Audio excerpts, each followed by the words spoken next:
Okay, we're live. Yeah, we're There you live. go. There's no I countdown thought at there was going all. to be a countdown. There's no countdown. Welcome everybody to the Matrix Money podcast. We have a special guest. It's me and FF over here. His name is MetaRyuk. Welcome to the channel. Would you like to go ahead and introduce yourself? Thanks, Crypto Joe. So I've been in the crypto sector for I think almost 7 years now. But before, so I'm currently working in a Fortune 500 organization right now Okay. as an intelligence analyst. And I've been in the in this space in the analyst space for almost like 15 years now. And and yeah, metaverse is something that intrigues me, and I've been in this space actively since COVID 2020 onwards, and since then I've been like deep diving into the metaverse for as long as I can remember. So yeah, that's just like a high and lows. Like other than that, if you're interested to know like Yeah. what the kind of things that I like to do, uh, other than research, I do love reading comics. I Okay. love engaging in constructive debates and discussions. Yeah. Uh, so right now, I'm more interested in the crypto space, Web3, and the metaverse sector. Okay. So you That's mentioned awesome. comics. Like who's the number one in? What's your favorite comic series? So I've been a fan of Marvel All uh, right, for the a very Marvel fan. long time, There you go. and Good choice. yeah. I'm a Batman fan. I just gotta put that out Oh, there. Oh, Jar, nice. get out of here. The DC comics. Yeah. So my first question is, what led you into the metaverse, and how did you get started? So um, so the metaverse is a very broad definition. There's no one single definition. Some people have said that, depending on the papers that you read, some people argued that metaverse has been around since video gaming starts, right? For me, the start of the metaverse is the introduction to Project Milo by Microsoft. I think that was one of the opening eyes for me about Project Milo. Even though some argue that it was a fake introduction to Project Milo, as in the POC that was done, but it gave me a sense of the possibility of what can be done in the future. Okay. So, so ever since that period of time, I've been more intrigued to the metaverse because people are playing games, and then this thing starts to hype ever since Ready Player Me, opens, Yeah. and because of that, sorry, not Ready Player Me, Ready Player One. Once that appeared, everybody was like, "Whoa, this is gonna be the future. Augmented reality, virtual reality, mixed reality is gonna be the future." Yeah. So, yeah, and because of that, I think that's what really intrigues me. And that's basically the reason why I'm really, really deep diving into this space. Okay, that's great. Yeah, because there was a Yeah. huge tidal wave that came in a couple years ago with metaverse. It seemed to fizzle out a little bit, but it looks like there's a momentum in that coming right now. So my follow up question is, what do you see as like a key feature or something that's pulling people back into the metaverse right now? I think video gaming is one of the aspects of the metaverse that people are not realizing that they are in the metaverse, right? Because some define metaverse as a virtual space where people interact within the cyber realm, and that kind of definition fits the description of the gaming sector, right? You go online, you play the game, you interact via avatars, and that itself is the metaverse in some aspect or some perspectives, right? And I think people are really starting to be inside this metaverse. It's just that when you start to classify it by different set of definition, for example, a Web 2 metaverse kind or the Web 3 metaverse kind, I think these are two different like classification of the metaverse where people starts to argue, yeah, metaverse is not really is an empty space because they look at the Web 3 side, and then on the other hand, you see millions of people playing Roblox daily or Minecraft daily, which is already having people. So I think one of the challenge for the Web3 side of thing is getting people to be inside the metaverse in Web3 because of the technical barriers. So you got to have like a crypto wallet. You know, you need to know how to, swap tokens. Yeah. Yeah. So because of that, I think there is a barrier for many average users who simply just want to play a game, Yeah, right? absolutely. Yeah. Yep. Yeah.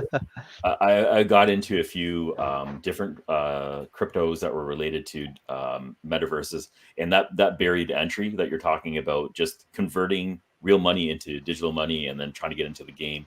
There's some hurdles, right? So that was Yeah. one of the roadblocks I saw when I was trying to get into it myself. FF, I know you got some questions. I also wanted to mention we had a little bit of an abrupt start because I'm an amateur at this. So welcome everybody. We're going to be doing a draw later in the podcast. FF, you want to go ahead and you can talk about that? Yeah. I mean, there's not too much to say about this drawing.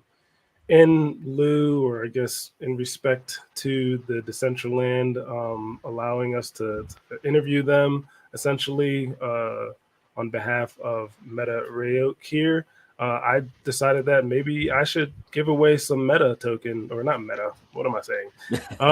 It's Metaverse token, but Mana token. Excuse me. Meta does not have a token, so don't look for Facebook's token because you're not going to see it.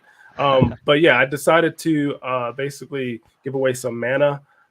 It will be 100 mana.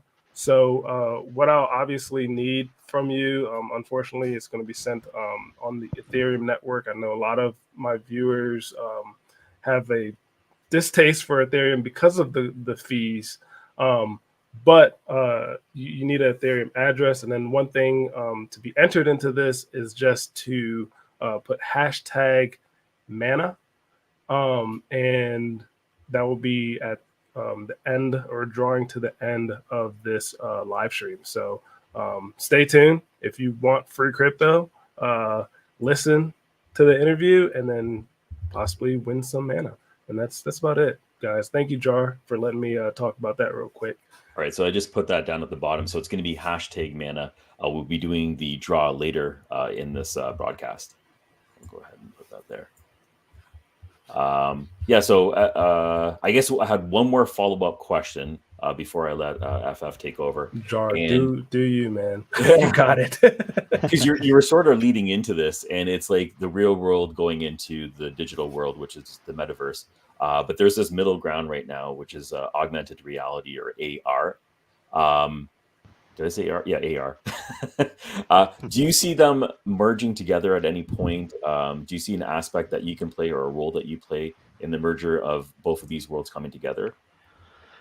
I think it's a possibility. I think there's always a technical possibility when it comes to integrating things like AR or mixed reality. So right now, when it comes to the Web3 metaverse, I've yet to see one that integrates with augmented reality. We do see other platforms, for example, Somnium Space, which are actively focusing on the virtual reality aspect. And one of the things that I like about that particular project is that they are also going to focus on this thing called the Live Forever mode. I'm not so sure if you have heard of it. No. So Live Forever mode is basically an initiative that they are planning to develop, where you can live forever as an avatar using AI to be displayed forever Okay. in your scene. So that is one of the focus for Somnium Space, which I kind of like quite intrigued to it as well. And some other metaverse platforms that I know, including Decentraland, they are trying to focus on getting the virtual reality headset working, right? So for now, they are still in experimental phase. Okay. So once they get that part solid, I think the possibility of them developing or integrating with augmented reality application could be a possibility in the near future. Okay. All right. That's interesting. Yeah, because it's always hard to tell what's going to happen until you're already there. So Yeah. AR is definitely, with everyone wearing goggles now, walking around Exactly. and sort of merging in that real Ready Player One world. It seems like we're pretty close to it right now. So it is exciting. That was a great question, Jar. I mean, I've seen all the memes. I've Yeah. seen the videos also of like YouTubers saying I Yeah. survived 24 hours, using my Apple Vision Pro or something crazy like that. Yeah. And I Yeah. think that's where we're going. Is that Ready Player One that you talked about earlier, Meta? And I think that yeah, it's going to be a very interesting world to say the least.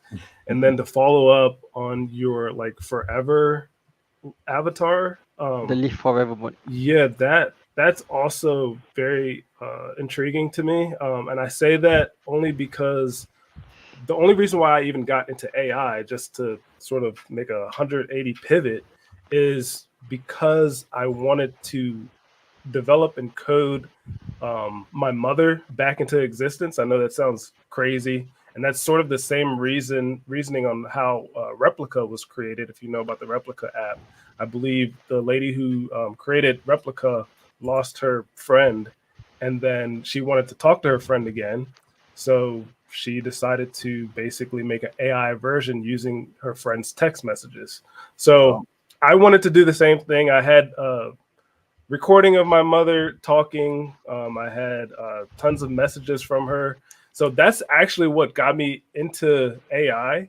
That, and then also, I also wanted to help my wife out as well, but more so along the lines of my mother. So that's why I think that when you brought up that like forever avatar again, I'm missing the name of it, but you can correct me. I think that's awesome. I just wanted to Yeah. throw that out there. That's an awesome thing to have for the Absolutely. future.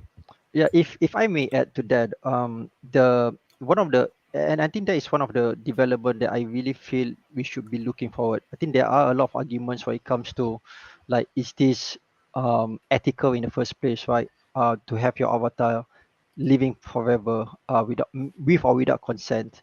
But if you look at the current situation, that only famous people tend to live forever. So when I say live forever, meaning they are immortalized by books, Mhm. by arts and everything. But general people, average user or people like us, we don't have any historical data that people can rely on. So when technology such as AI, ChatGPT, and others that is coming in right now, hot and fast, we can have our own biography, without using tons of money to publish our own story, right? And then when you have all these plus the integration of AI, um, you can with an avatar of yourself plus your story, you can just imagine it's like an episode of Black Mirror come true, right? Yeah. Essentially your future generation are able to interact with you, in person. Well, not technically in person, but virtually. Right. Yeah. Yeah. Right. And this is something that I feel like we should be embarking, right? Straight from the source, rather than from a book, very one dimensional. So Yeah. yeah, that's the stuff, man, that we are looking forward to do. Yeah, definitely. Yeah. That's That awesome. connecting people is such a huge part. And this is especially on the other opposite sides of the planet. Like right now, you're on the other side of the planet or you're somewhere else. And we're right here in a broadcast, but you can do this in a metaverse. You can do this in a virtual setting. So that connection is huge. Definitely. It really is. Yeah. Hey, look at all the entries, man. I think we got There's, more entries this I'm time just than we did. popping them up here. There's quite a few people right now that joined in. That's awesome. So, I mean, just to carry on with the brutal interview here, and again, thank you. But time to bombard you with some more questions. Obviously, there's a lot of competition out there, and I'll get into that a little bit later. But what made you pick Decentraland as your target for the metaverse? Oh, good question. So every metaverse platforms out there, they have their own so-called mission and objective and goals, and I feel like, for example, Sandbox kind of like want to mimic like Minecraft, so many space, want to do like this life forever virtual reality focus, and then you have voxels, and you have Chronospheres, and you have Decentraland. So one of the interesting thing about Decentraland is the, at least from my perspective, my research is the ability to be. It's a very flexible platform. Everybody can use it. You have the in-world builder, and then you also have templates given to you. I mean, that's the technical side of things. But Mhm. one of the things that the unique aspects of Decentraland that I feel like people do not know is the ability for you to conduct e-commerce transaction within the in-world itself. Mhm. So, so when you look at other platforms, you can see that their way of so-called creating and making money is through via creation of uh, a certain, like creating a 3D object and then sell it in their marketplace, or trading the lands, or NFTs. That is pretty traditional. But when you look at Decentraland, you can actually conduct business within the platform itself. So you have like a virtual building, for example, and then you can program certain aspects of the building. Say, for example, you want to do like a pay-per-view a movie, for example. So you go inside the world, you open up the door, you see like a TV, a virtual TV, and then when you click on it, and they say, "Oh, you gotta pay a certain amount of money in order for you to watch TV, to watch this show," for example. And Wow. you pay, and then you get to watch it. So these are the technical possibilities that are in Decentraland that somehow, unfortunately, not a lot of people are aware, but it exists. You are able to do e-commerce directly within the platform itself, which is something very unique as compared to others. Wow. That's pretty diverse. Yeah. Yeah, that is, and to have that ability opens it up for small creators like ourselves, Jar and I. It opens it up for even larger creators to expand their Yeah. e-commerce out to the metaverse. I mean, It that's kind of levels the playing field, right? It yeah, levels the playing exactly. field and puts everyone on the same line. And exposure is going to be huge. So yeah, these are all selling features for sure. Yeah, and that kind of leads into another question that I had that I was gonna save until later because I try not to be one that focuses on money too much. But you talked about setting up a show, right? And then you can basically charge people to enter that show, and Mm. then obviously if you're charging them, you're making some coin. And my question is, can you make money? And obviously that's a yes, but are there any other examples outside of the e-commerce that's there that you've seen in Decentraland?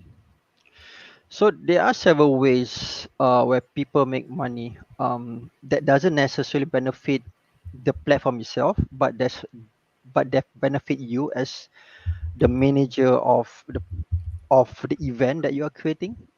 So what I've seen so far is, for example, if you have an event, let's say a competition or musical event that you wanted to host, anybody, because you have this possibility of token gating, right? So you can set your event that only people that have the tokens, the NFTs, for example, can enter the event, right? So you can create your own NFTs, host it or open it, sell it in OpenSea, for example, and then people can just go to OpenSea and purchase your event.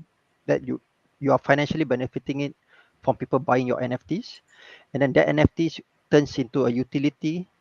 For example, it becomes like a ticket for you to enter the virtual space and and enjoy the event there. And then that's just one of it. So another another way to like make money traditionally is via creating and then selling it in the decentralized marketplace. That's another way. One of the most common way is to trade lands. You purchase, you, and then after that you sell it for an additional percentage to get profit from flipping, which I don't really fancy, because the idea of purchasing land is for you to build rather than to sell back. So and I think that's where speculators comes in, right? Their Right. intention is to purchase, is never to build but to sell back, which kind of like not really helping the ecosystem overall, but it is what it is. Yeah, I, I'm not going to touch on that latter one because that's pretty traditional in regards to the speculation of people just building and then buying and selling of land. But the interesting one that you brought up was the actual use case for NFTs. I know that there's a lot of talk in regards to NFTs being just photo based, and then you're essentially hoping that the value of the NFT goes up and then you sell it, instead of having an actual true use case. And having the NFT be a ticket is a great use case. So and then also having that like barrier where like people can't enter your event unless they have that ticket essentially. I mean, that just makes sense to me. So, and yeah, I Yeah. mean, Jar, what do you think about that ticket NFTs? Yeah, the ticket NFTs, that's an interesting concept of like just the transactional value that goes along with it. Um, Everything else that's going along with the metaverse is still very, very new to me. So everything that you're talking about right now is just new exposure. I haven't thought of a lot of these concepts. So I find everything in general pretty interesting. Nice. Yeah, and I think it's new to all of us. Don't feel like you're singled out, Jar, because I Yes. mean the most that I've done on Decentraland, to be quite honest, was Mhm. I think I allocated some of my voting power over to Meta, Yep. just because he's a great guy. I know him well, and I know that he's going to push Decentraland and then metaverses as a whole further and get it to a place where all these things that we talk about with AR and then everything else can Yeah. actually be implemented, and then we can use it, like actually use it in our real lives outside of just being inside the metaverse. So um yeah, that's all I've done is just delegated voting power. So don't feel like you're out of the loop. I didn't do much on Decentraland yet, and I Well, purchased it obviously. yeah, I know. So I experimented with a few of them, Decentraland, yeah. Sandbox, and so on. And yeah, I was trying to get into it. It had like a Roblox type of feel to it because I've played that with my kids before, and just the interaction part was just something that you get used to over time the more you use it. Um, Sort of speaking about that, like long term goals, like is there a number one goal that you have for the metaverse in your perception that you think should be at the top in comparative everything else of the direction that it's going in right now? I think so for me, how I foresee the metaverse, whether it's for Decentraland or Sandbox or Sono Spaces, whichever, the long-term goal should always be focused on ownership of assets, and another is the ability to conduct transactions. So basically, a business use case, right? And I think that is what the metaverse should be moving forward. Because right now, if we want to compare to Web to metaverse, like gamings, like all those, Fortnite stuff. Yeah. Uh, to be frank, I don't think any Web3 metaverse are able to compete with that kind of levels when it comes to gaming, right? So there is another, there should be another focus uh, where people can monetize their content and conduct business within the metaverse. I think that should be the primary focus, at least moving forward. Because right now, when I hang out in the metaverse, a lot of them uh, are creating like parties and competitions, social Yeah. festivals. Mhm. But the metaverse is more than that. The technical capability that is introduced by Decentraland allows you to do more than just that. So I think there's a lot of focus that can be looked into for any of the platforms, including Decentraland, because ultimately, all these kids now they are playing Roblox will one day want to move forward to another platform Yeah. where that they do not just want to play, but they do also want to earn. Right. So this is where the Web3 metaverse should come into play, because the good thing is that whatever that you create in the Web3 metaverse belongs to you, your assets, you own the assets, instead of things like whatever that you play in Roblox that you purchase but it Mhm. doesn't belongs to you. your accounts can be suspended anytime soon, right? So that is one of the challenge, and I feel like the Web3 gives a different way of people having the ability to own and monetize. Okay. Okay. Um, in general, like, is there an age threshold that you're trying to stay away from? Is it like everybody that's an adult 18 or older, or is there like a section for children? Is there a blended space, or how does it work overall Great usually for? question. Because as a parent, like I know my kids are really into Roblox. It's going to be an easy transition once they learn about this, and if you can earn money Mm. as they get older, I'm sure that's going to incentivize them as well. Yeah. But is there a special group that you're targeting or not targeting? So for Web3 Metaverse itself, there are, for example, Decentraland, it would it would be better to attract more mature audience, Okay. mature players, because of the open world itself. People can input a number of contents that may offend, certain groups, certain age. So so there Yeah. are certain age that can enter, and I think this is where one of the cool things about token gating is that you can control who can come in, right? Because when if you are like young, like 8 years old, 9 years old, you have no idea how to use a wallet, you have no idea how to purchase tokens, you have no idea how to purchase an NFT, right? So Yeah. it takes a Yeah. certain level of maturity to be able to do that, right? And when you are able to do that, that means you attain certain kind of maturity, and then once you have done that, then you are able to access the platform, which is can can contain adult content, you know yeah. So and I think token gating to me plays a very important part as well, right? It also restricts you to specific people, and then if you, like, say for example, offer the so-called NFT tickets at a certain amount of price, a lot of people won't be able to afford it, especially kids. So Yeah. it kind of like, it bars them to fully into a scene that could potentially be an adult related scene. Okay. Yeah. All right. That's interesting. Yeah. Yeah. And I think I would probably have to agree with that only because I know that, like, for example, we talked about Roblox. Crypto Jar talked about his kids playing Roblox. Mhm. I know for a fact that there have been predators on Roblox before, Oh yeah. Yeah. and That's a problem. there's tons of YouTube videos on it that Mhm. you guys can watch up on if you haven't heard about this. But yes, it's a huge problem, and like that's probably why you asked that question, Jar, That's as exactly well. where I was getting ahead to. Yeah. Yeah, and Because security and everything else is going to be an issue. yeah, and that way of like barring kids out of it is probably good. Yeah.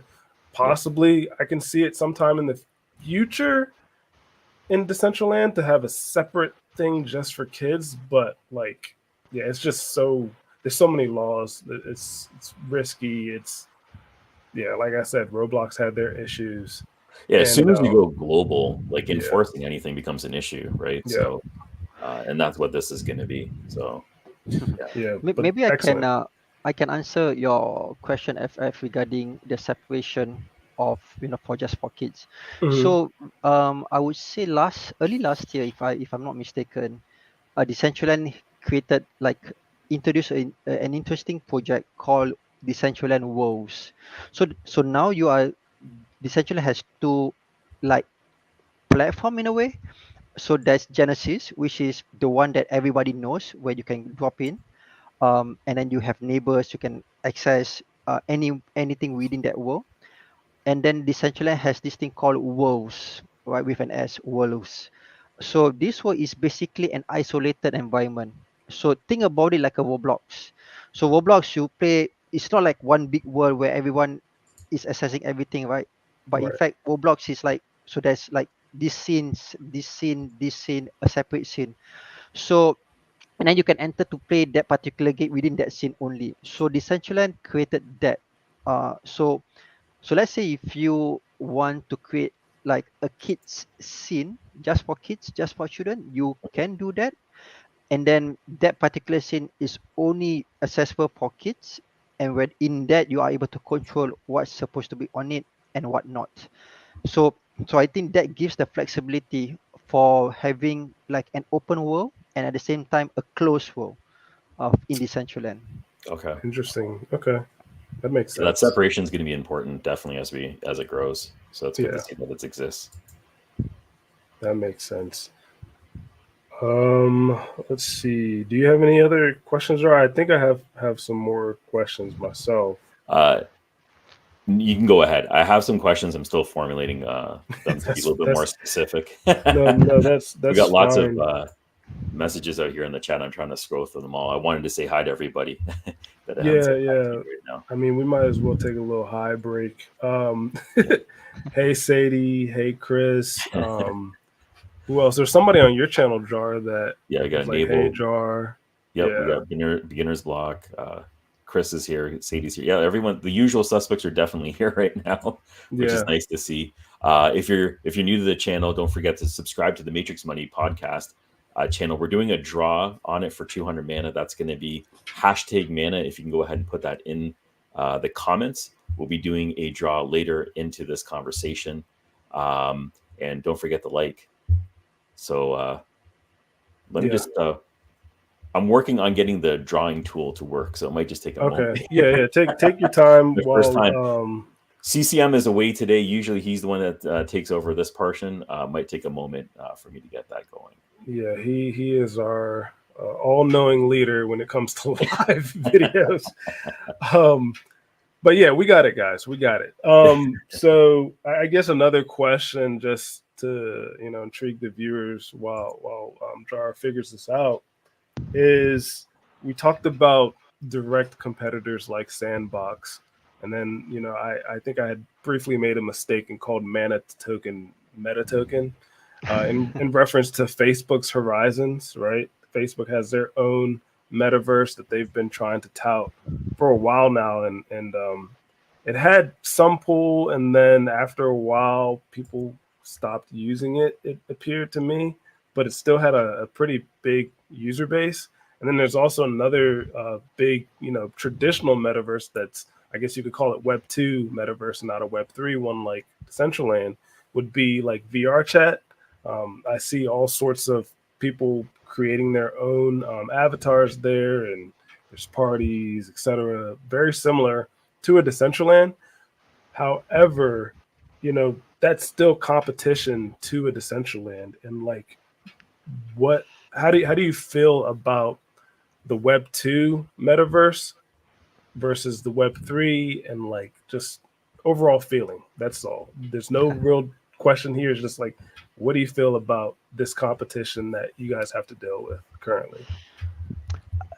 I wouldn't call it a competition per se. I would say these two, like Web 2 and Web 3, exist to complement each other, rather than to compete with one another.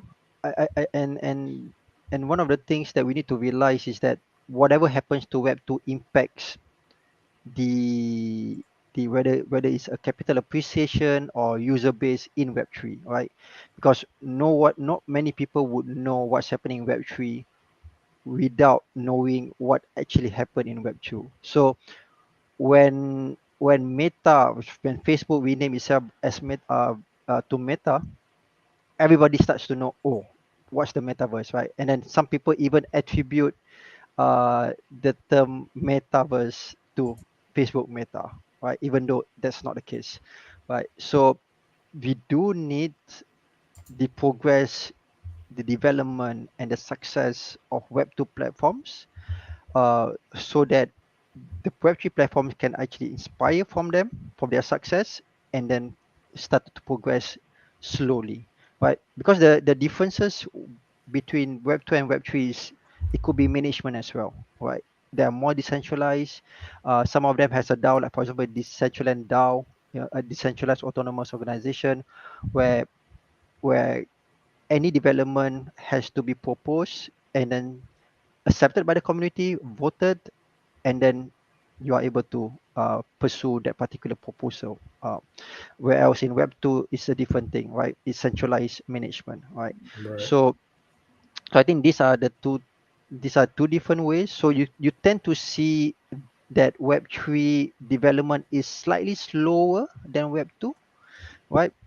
I- Comparing infrastructure, comparing income, and comparing the overall management structure, you can see that Web3 is still lagging behind, right? So I guess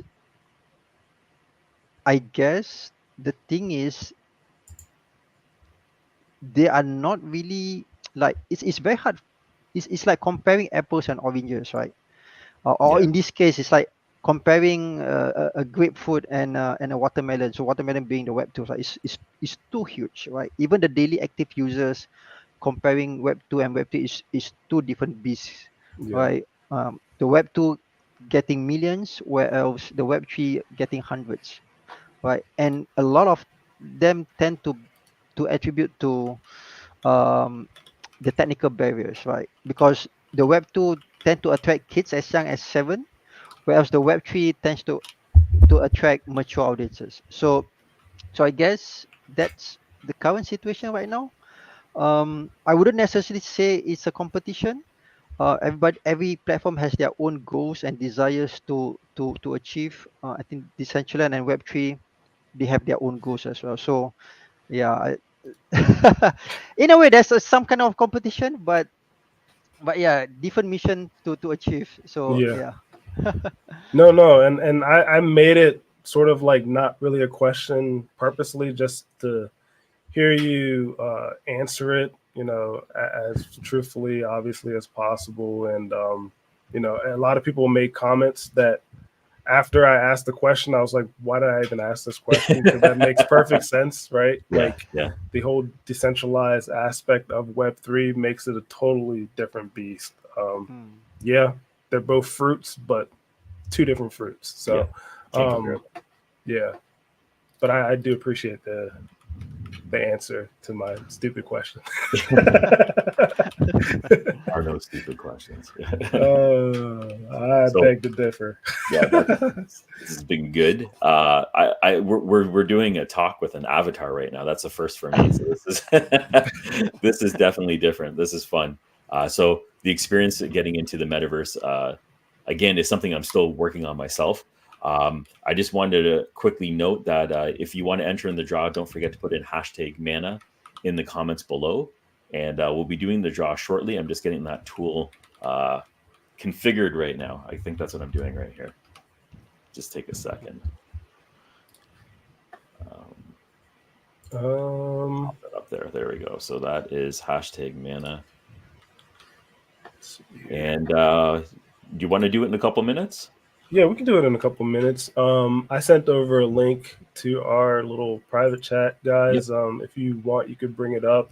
Sure. Um, just because a lot of people are looking at the markets right now, but I kind of wanted to tailor this to specifically metaverse, since this is our topic of discussion. I know earlier in this live, Bitcoin did, I think, achieve, what was it, 70K, or was it like 69? I can't remember, but Bitcoin's doing what it's doing during the bull run, which is great. All of us are happy about that. But I'm just pulling up metaverse, basically defined by coin market cap. So some of these you can look at and be like, this is not really metaverse related. Like ICP is there. I don't think that that's metaverse related. I think ICP is more of like your Ethereum, possibly. Yeah. Um, Yeah. but you can see where Decentraland lies here. It looks like they're sort of like in the top 10 of the metaverse tokens in regards to their market cap and price. But in regards to this whole giveaway, I'm giving away 100 of these. So at the current value, with it being pumped, as everything else being pumped because of Bitcoin, will be around $66. So I think that's pretty awesome to see for Mana. And you know, maybe a question before we do the draw is, and I think we had also asked this to the guy who markets for Dash, is price appreciation. How does that affect the ecosystem in Decentraland? Because obviously, when price goes up, everybody's hype on literally anything and everything. Um, but how has it currently affected? And it could be adverse affected the Decentraland platform, or it could be positively. Like, what are your thoughts, Meta, on like price action of a token related to the platform itself? So the price action, I think depends. For those people who actually bought a ton, will definitely either appreciate the capital appreciation or pissed off with the the down, during the bear market especially, right? Yeah, Because I think Mena went down to 39 cents. So Yeah. whoever got that is pretty happy with what's happening now. But those right. who purchase it at what, $6 a pop back then during the bull market, it's probably still trying to recover, right? Salty. Yeah. Yeah. But at That the would be same me. time, when you look, the um, bright side of this is that when prices of mana go down, people can afford to buy more mana, and the lands are cheaper than in the past. So, for example, when we look at um, the price of a land back in 2021 to 2022 before the bear market, one small land can be up to between 15,000 to 25,000 USD in mana, right? And that was crazy, right? But Yeah. now, um, the same land is now priced about $2,000 to $5,000 in Wow. mana, right? So people who believe in this platform will see this an opportunity to purchase mana tokens and buy those lands. But those people that had purchased it in the past, during the bull market, is probably, still hurt by it. And some of them I've seen are selling it like way below. And I don't know whether that's a good thing or bad thing. I wouldn't want to say, something that would hurt their feelings. Yeah. But I think this is one of the high risk industry that you are in right now. Especially when the intention of purchasing land is to not build on it but to flip on it. So when you are wanting to, when your primary intention is to flip on it, um, but your plan fails because of the current market situation, then that's the consequences, right? Of trying to play the speculators role. So when real builders come in and see that this is an opportunity for them to, when the prices are cheap for the lands, Yeah. they will get it. Like for me, I got quite a number of lands when the prices are down, because Nice. I do believe, and because when I purchase land, my intention is never to flip. My intention is to build, because I want to put something that is gonna be forever in the virtual space. All right. Yeah. Yeah. So that is why, to me, when the price goes down, I see that as an opportunity. Yeah. Nice. Actually, AG just sort of asked a related question to it. I'm just going to pop it up here on the screen. And you're talking about owning a portion of the space as you're growing and developing it. And he has a question about owning decentralized nodes or host Web3 like you do for Flux and other types of projects that are out there. Is there a component for nodes or node operators that you see in the metaverse space?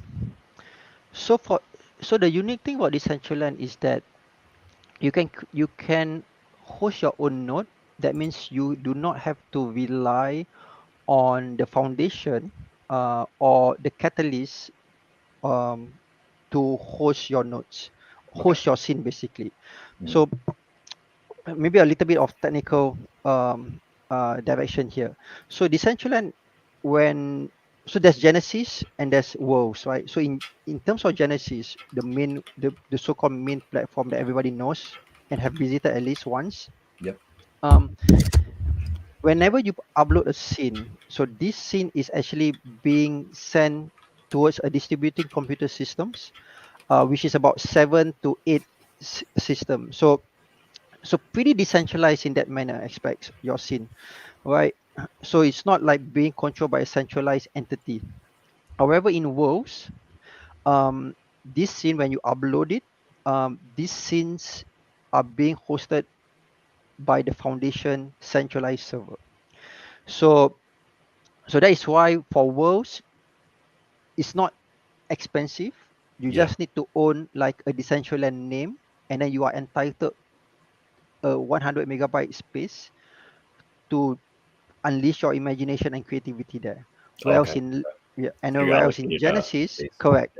Yeah. Whereas in Genesis, whenever you upload a scene, it will be sent towards 7 or 8 different nodes that is hosting this, and then you can run your own node and host your own server without relying on this as well. So I think that's one of the beauty about Decentraland is that you have that freedom to host your own nodes, um, for you to run your own world, which Okay. is very interesting. Yeah. Gives you more control as well. That's a nice Correct. aspect of it. Yeah, absolutely.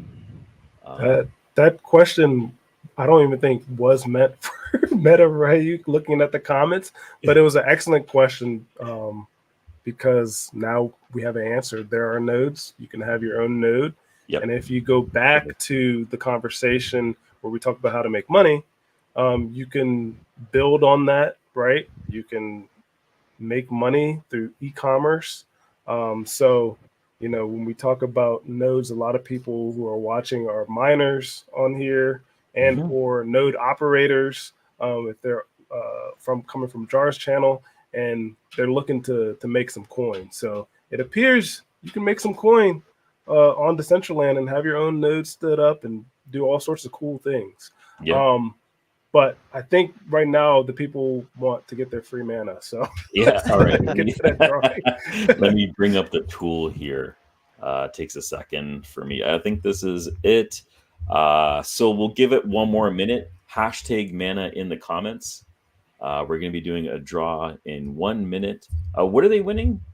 They're gonna win 100 mana tokens. So So your chance to win 100 mana tokens. yeah.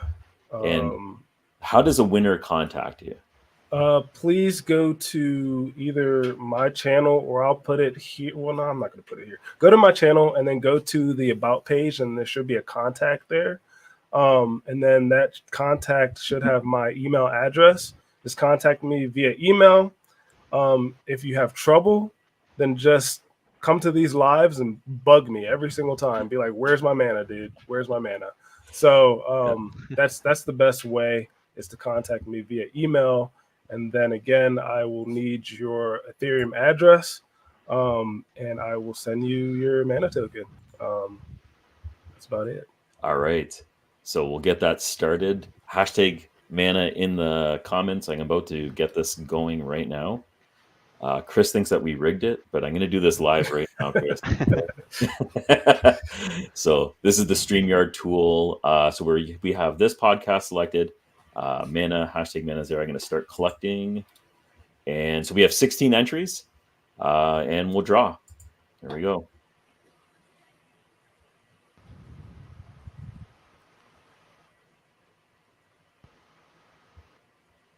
Pascal. Wow, Pascal. Winner. Congratulations, Pascal. So you can go Congrats. ahead and contact FF, and he'll set that up for you. Pascal won the last one, right? Did he? I think he won one before. Maybe I'm wrong. I don't know. But yeah, congratulations, Pascal. We will get you set up. Make sure if you have any issues getting a hold of FF, you can also DM me on X. There's multiple ways to get a hold of us. All the Don't information. Yep. don't leave yet. The people who are here, don't leave yet.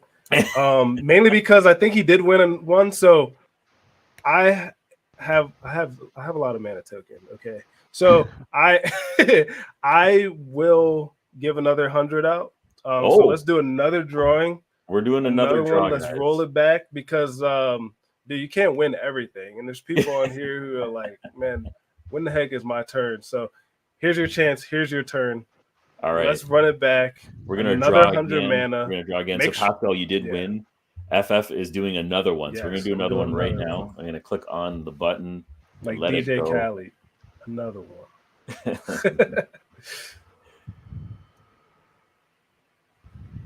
TD. There you go. That's a new name. There we go. That is a new one for me as well. There I am we go. TD in it. Congratulations. Right. Welcome to the podcast. You won 100 mana. So you can go ahead and contact FF. The information is in the description below. Congratulations. All right. There we go. Let me switch it back over here. All right. So I guess we can wrap it up. Any last minute questions that you might have, FF?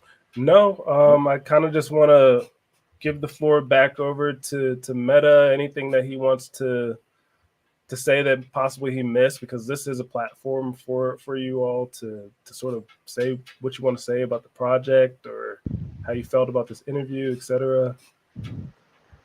Okay.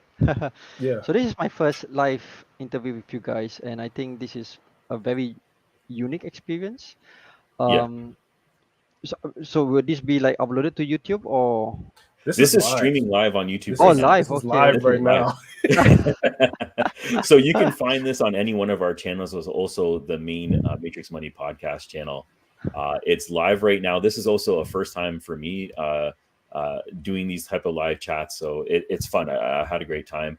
It's also great to get to know you and learn more about the aspects of the metaverse. So I really appreciate you coming on to the podcast today. No worries, man. If I have any last words is that so the metaverse isn't going it's like they are not going anywhere. Like I seen, like, you know, they will always be constantly be developing and progressing. And when you look at the recent developments, when you look at banks having virtual twins in the metaverse, whether it's in Web3 or Web2, you can see that this space slowly and surely will be, at least in the Web3 perspective, will be up there, right? Yeah.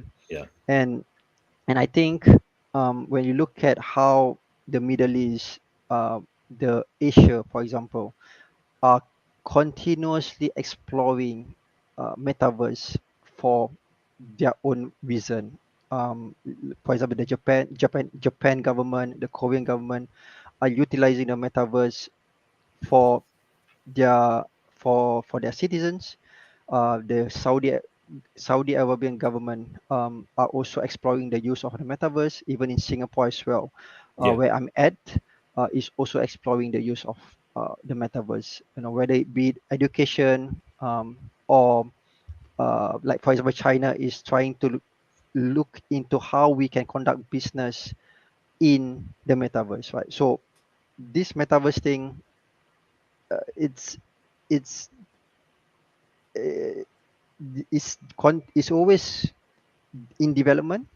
It's gonna progress, and soon I feel like it's gonna mature, and who knows, one day that we can really achieve the level of Ready Player One. Yeah, it's definitely in the infancy right now, and it's progressively going. So things are very exciting, especially we're just at the very, very beginning, and there's a lot of things coming. So yeah, this is a great chat, and we're really happy to have you on. Yeah, maybe we can do it again if you're free, and maybe we can do a follow-up in a few months and just see where things are going and get your perspective on that. Oh, that would be great. Thank you, CryptoJar FF. All right, great. Thank you. Thanks a lot, guys. Thanks for everyone that's joined us. Pascal, if you're having any issues contacting, you can send me an email and I'll put you in the loop. It's contact@cryptojar.net. Okay, guys? Thank you very much. Have a good one. We'll see you later. Later.